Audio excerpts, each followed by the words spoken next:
నంద్యాలలో తెలుగుదేశం పార్టీ దూకుడు పెంచింది. ముఖ్యమంత్రి లోకేష్ ఇద్దరు కూడా ఇప్పటికే దాదాపుగా 3 సార్లు పర్యటించేసింది.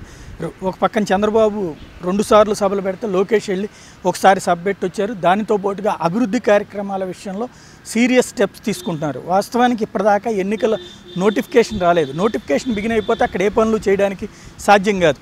ఈ నోటిఫికేషన్ లోపుగా శరవేగంగా అక్కడ అభివృద్ధి సంక్షేమ కార్యక్రమాలకి ప్రత్యేకంగా దృష్టి పెడుతున్నటువంటి పరిస్థితి కనబడుతుంది. రోడ్ల విస్తరణ అర్జెంటుగా శరవేగంగా జరిపేస్తున్నారు. ఇంకొక పక్కన ఫరూక్ ఎమ్మెల్సీ సీటును కూడా ఆఫర్ చేసేసి అక్కడ మైనారిటీల ఓట్ల కోసం ఒకవైపున ప్రయత్నాలు జరుగుతుంది. ఇంకొకటి తెలుగుదేశం పార్టీకి సంబంధించినటువంటి ఎంపీలకి 3 డివిజన్లని ఒక్కొక్కరికి అప్పచెప్పేశారు. ఎమ్మెల్యేలని ఒక్కొక్క డివిజన్కి అప్పచెప్పారు. ప్రతి ఇంటికి ఏదో ఒక సంక్షేమ కార్యక్రమం, పెన్షన్ కావచ్చు, లేకపోతే కనుక ఇళ్ళు కావచ్చు, ఏదైతే ఎన్టీఆర్ పేరుతో కడుతున్నటువంటి ఇళ్ళు కావచ్చు, ఇంకొక పక్కన ఫీజు రియంబర్స్మెంట్ వ్యవహారాలు కావచ్చు, ఏదో ఒక సంక్షేమ పథకాన్ని వాళ్ళ ఇళ్ళకి చేరే విధంగా, రుణమాఫీ అందనటువంటి వాళ్ళకి రుణమాఫీ అందజేయడం, లేదంటే కనుక ఏ పెన్షను లేనటువంటి వాళ్ళకి తాజాగా ఇస్తున్నటువంటి సంక్షేమ కార్యక్రమాల్లో ప్రాధాన్యత ఇవ్వడం, ఎస్సీ ఎస్టీలు అయితే కనుక ట్రాక్టర్ల దగ్గర నుంచి ఇతర సదుపాయాలు అందజేయడం, ఇట్లా ప్రతి ఇంటికి ఏదో ఒక పనిని గవర్నమెంట్కి సంబంధించినటువంటి సొమ్మునో పథకాన్నో జారవేసేటువంటి ప్రయత్నాన్ని సీరియస్గా తెలుగుదేశం పార్టీ శ్రేణులు చేస్తున్నాయి. మంత్రులందరూ కూడా అక్కడే తిష్టవేసి కూర్చుని పనులు జరుపుతున్నారు. ఇంకో పక్కన చంద్రబాబు వెళ్ళి కొత్త పాయింట్స్ని కూడా రైజ్ చేశారు. రీసెంట్గా పిల్లలు లేనటువంటి వాళ్ళు పోటీలో నిలబడితే అన్యాయంగా వాళ్ళ మీద పోటీ పెడతారా లాంటి సెంటిమెంట్లను కూడా తీసుకొస్తున్నారు. ఓవరాల్గా నంద్యాల అనేది కీలకమైనటువంటి స్థానంగా మారిపోయింది తెలుగుదేశం పార్టీకి. 3 ఏళ్ల తర్వాత జరుగుతున్నటువంటి ఎన్నిక రానున్న 2 ఏళ్లకి ఇది ఒక కర్టన్ రైజ్. ఇందులో ఓడిపోయినా, సెంటిమెంటల్గా ఫెయిల్ అయినా తెలుగుదేశం పార్టీ శ్రేణులు 2 ఏళ్ల దాకా కోలుకోవడం కష్టం. రాబోయేటువంటి మున్సిపల్ ఎన్నికల సమయానికి తెలుగుదేశం పార్టీకి తీవ్రమైనటువంటి ఇబ్బంది తలెత్తుతుంది. అది ఆటోమేటిక్గా వైసీపీ పుంజుకోవడానికి ఉపయోగపడుతుంది.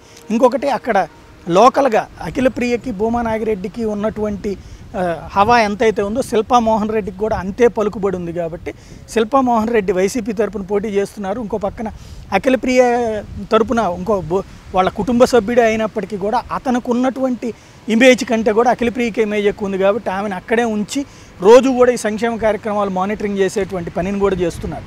కాకపోతే ఇంత పెద్ద ఎత్తున చేసేటువంటి ఈ కార్యక్రమాల ద్వారా ప్రజల్లోకి తీసుకువెళ్ళాలనుకుంటున్నటువంటిది మాత్రం తమకు ఆ నియోజకవర్గం గెలుపు ఎంత అన్న సీరియస్నెస్.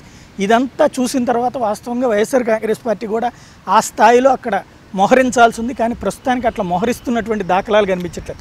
ఎన్నికల నోటిఫికేషన్ వచ్చాక మాత్రం 4-5 సీనియర్ నాయకుల్ని అక్కడికి పంపించాలనుకున్నారు. కానీ ప్రచారం మొత్తం కూడా శిల్పా మోహన్ రెడ్డి మీదనే వేసేశారు.